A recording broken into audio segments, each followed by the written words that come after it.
Jadi kita buka surah juzuk amma, iaitu surah Al-Adiyat. Surah Al-Adiyat. Surah Al-Adiyat, surah yang ke-100. Surah yang ke-100 hari ini. Surah Al-Adiyat. Dalam surah Al-Adiyat ni, apa yang Allah Subhanahu Wa Taala nak jelaskan kepada kita ialah, Allah nak beritahu kepada kita yang baca surah Al-Adiyat ini, binatang pun boleh taat kepada tuan dia. Maknanya ada satu bandingan contoh. Kuda. Kuda taat sungguh kepada tuan dia. Sampai mati dia taat.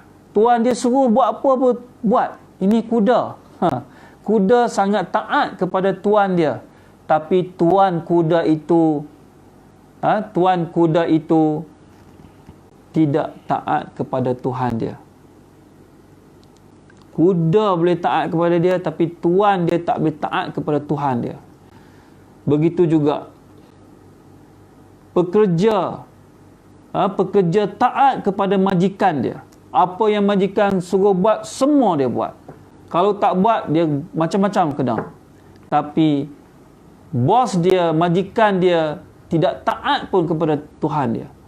Cubalah kita fikir dalam hidup kita, adakah kita ini lebih teruk daripada binatang? Betapa zalimnya manusia kalau tidak boleh taat kepada Allah, tak boleh taat kepada arahan Allah. Manusia itu lebih zalim, lebih teruk daripada binatang. Na'udzubillah. Mudah-mudahan Allah selamatkan kita. Allah jelaskan bahawa wahyu ni penting. Pada ayat yang sebelum-sebelum ni, surah-surah yang sebelum ni, dalil bukti yang jelas, nyata, tapi degil juga. Degil juga. Cuba kita tengok makna insya-Allah. Bismillahirrahmanirrahim. Dengan nama Allah yang Maha Pemurah lagi Maha Mengasihani. Wal 'adiyat, demi kuda perang. Demi kuda perang yang tangkas berlari, maknanya yang berlari dengan laju. Dhabhan. Dhabhan ni maksudnya dengan kedengaran kencang nafasnya, maknanya termengah-mengah letih. Termengah-mengah letih. Tuan dia pukul di belakang, suruh lari, pukul, dia lari, ikut arahan tuan dia. Falmuriyati qadha, demi kuda yang berlari tadi mencetuskan api dari telapak kakinya. Bila tapak kaki ladang kuda tu yang besi tu kena dengan batu tu, bila sentuh batu mercik api, keluar api. Maknanya sungguh-sungguh kuda tu berlari di atas batu demi arahan tuannya. Apa yang tuannya suruh, semua kuda tu ikut. Fal mughirati subha, demi kuda yang meluru menyerbu musuh pada waktu subuh. Mana pada waktu sebelum subuh. Kalau berperangan ni sebelum subuh lah orang duk serang. Jadi bila tuan dia suruh bangun cepat pergi serang musuh, dia nak tidur, kuda ni pun nak tidur.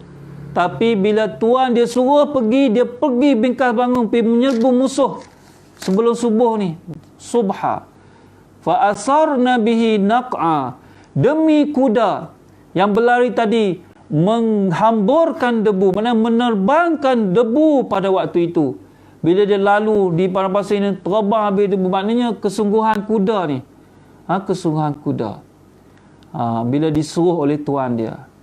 Fawasatna bihi jam'a, demi kuda yang menggempur musuh ketika itu di tengah-tengah kumpulan musuh.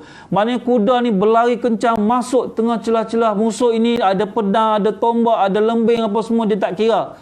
Yang penting dia ikut arahan tuan dia, yang diarahkan oleh tuannya. Bayangkanlah kita semua yang baca surah Al-Adiyat ini, terfikir tak kita ini manusia yang diberi akal yang sempurna, tubuh badan yang sempurna, tetapi bila Allah suruh, kita tak boleh nak taat seperti mana kuda taat kepada tuan dia. Tengok Allah cerita teruknya manusia ini. Kuda berpatuh pada tuan, tapi manusia, innal insana li rabbih lakanud, sesungguhnya manusia sangat tidak bersyukur akan nikmat Tuhannya. Maknanya sesungguhnya manusia dengan Tuhannya amat tidak bersyukur. Kenapa tak bersyukur? Tak ikut arahan Allah. Tak boleh ikut arahan Allah. Allah dengan manusia ni, Allah ni, daripada Allah ni segala-galanya. Daripada Allah yang bagi kepada manusia, tapi manusia tak dapat ikut arahan Allah. Betapa teruknya manusia. Ayat yang ketujuh, wa innahu ala zalika lasyahid. Dan sesungguhnya ia, manusia tadi, tak ikut kehendak Tuhan tu, kehendak Allah, la syadid, dia sendiri tahu dia tak ikut. Yang tu yang pelik. Maknanya dia sendiri pun tahu dia tak ikut kehendak Allah. Betapa teruknya manusia. Maknanya dia jadi saksi diri dia sendiri. Dia tak dapat buat, tak sanggup buat arahan-arahan Allah. Padahal dia tahu, dia tahu Allah bagi segala-galanya pada dia. Wa innahu, punca dia ialah, kenapa jadi begini punca dia ayat 8 tu, wa innahu lihubbil khairi lasyadid, dan sesungguhnya dia yang tidak dapat taat kepada Allah ini sangat-sangat suka, sangat-sangat sayang harta secara tamak halaba. Maknanya dunia ni segala-galanya bagi dia. Suka harta, suka sungguh kepada harta ini, cinta dunia. Cinta dunia ni sehingga tak dapat ikut kehendak Allah, sehingga tidak dapat tinggal larangan-larangan Allah, tidak dapat buat suruhan-suruhan Allah. Maknanya tidak diendahkan oleh manusia ini. Jadi mudah-mudahan kita dalam ayat yang kita baca itu, surah Al-Fajr, Allah suruh kita doa di setiap selepas mayang, pada pagi bulan Zulhijjah, Hari Raya Haji, 10 akhir Ramadan, kita doa supaya Allah selamatkan kita daripada hubud dunia. Maknanya dunia yang kita ada ini tidak ada hubungan dengan Allah, tak selamat. Tapi kalau dunia yang kita ada mempunyai hubungan dengan Allah, menyebabkan tidak tergendala arahan-arahan Allah, kita dapat patuh, kita dapat ikut. Jadi dunia itu akan memberi manfaat kepada kita. Kekayaan tu memberi manfaat kepada kita. Ini yang jadi masalah ni ialah dunia itu yang menguasai dia, menyebabkan dia cinta dunia segala. Dia tamak halaba, nak tengok, nak bilang harta tu, nak bilang tengok bertambah juta, 2 juta, 3 juta, tapi untuk manfaat tak ada. Rawatan dia ialah pada ayat yang ke-9. Cara nak rawat dia tidak ada cara lain. Cara nak rawat cinta harta ialah mati saja. Mati saja boleh rawat cinta harta. Afala ya'lamu iza mu'thira ma fil qubur. Patutkah ia bersifat demikian? Tidakkah ia tahu, tidakkah ia mengetahui bagaimana keadaan dia nanti ketika dibongkarkan segala yang ada dalam kubur? Maknanya ketika dia dibangkitkan daripada kubur. Jadi mudah-mudahan ayat 9 ini menjadi rawatan kepada kita. Kalau kita hanya fikir dunia segala-galanya, bacalah ayat 9 ini supaya menjadi rawatan kepada kita, iaitu mati itulah. Kita akan mati dan akan dibangkitkan daripada kubur, baru kita tahu macam mana keadaan kita kalau kita tidak taat kepada Allah. Tak taat pada Allah, akidah tak betul. Wa hussila ma fis sudur.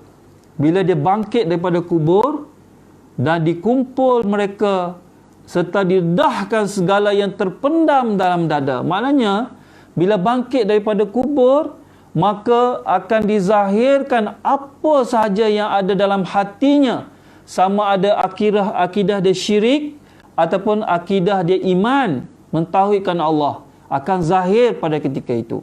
Sebab itu kita kena belajar Quran siap-siap sebelum kita mati, supaya Quran ni akan scan siap-siap, akan scan kita, supaya apa yang ada dalaman kita ini sentiasa menepati kehendak wahyu Allah. Kalau tak belajar ini, tak tahulah macam mana. Tak tahulah. Dan berkaitan dengan akidah ini pun jarang orang nak sebut. Kadang tu sebut, kita pun tak faham. Quran cerita sangat mudah faham. Kadang tu manusia sebut berbelit-belit, menyebabkan kita pun tak minat. Tak minat. Tapi Quran cerita sangat mudah untuk difahami. Dia nak ingin belajar je. Allah nak suruh kita selamat. Lepas tu Quran cerita pula berkali-kali ulang benda penting ni, ulang benda yang sama. supaya manusia jangan lupa perkara itu, terutama akidah. Akidah. Jadi nanti bila dibangkitkan daripada kubur, dizahirkan akidah yang ada dalam dada dia. Kalau tak menepati wahyu, tak selamat. Dihumban masuk neraka kekal dalamnya selama-lamanya. Walaupun atas dunia Allah biarkan dia buat amal baik ke, buat semua segala-galanya, tapi terbatal habis semua. Sebab akidah tak betul, tak sama dengan Quran. Dia yang dia rasa betul. Dia yang rasa betul. Sebab neraca dia adalah kitab Allah. Wa hussila ma fis sudur. Inna rabbahum bihim yawma izil la khabir.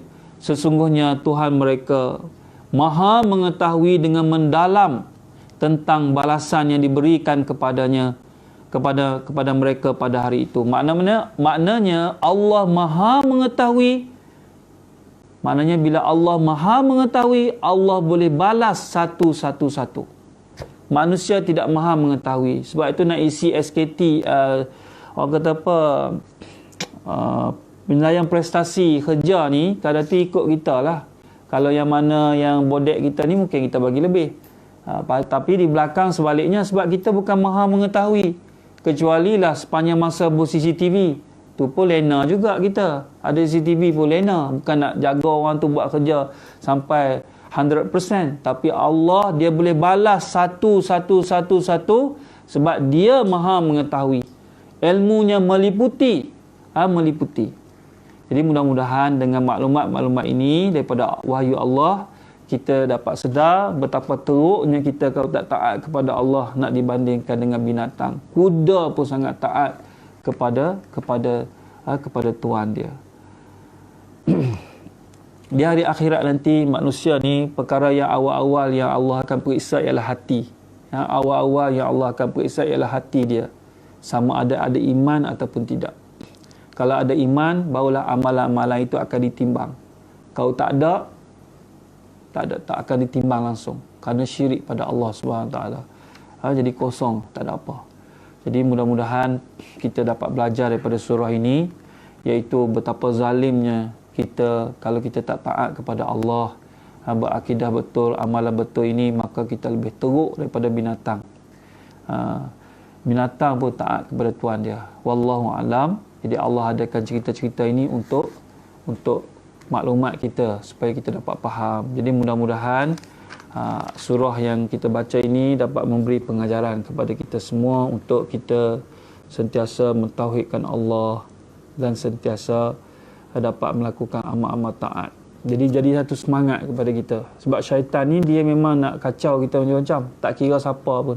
Tak kira ustaz ke, tak kira ustazah ke, tak kira tok wali apa, dia memang akan datang kacau. Dengan Quran ni lah yang akan bimbing kita baca hari-hari.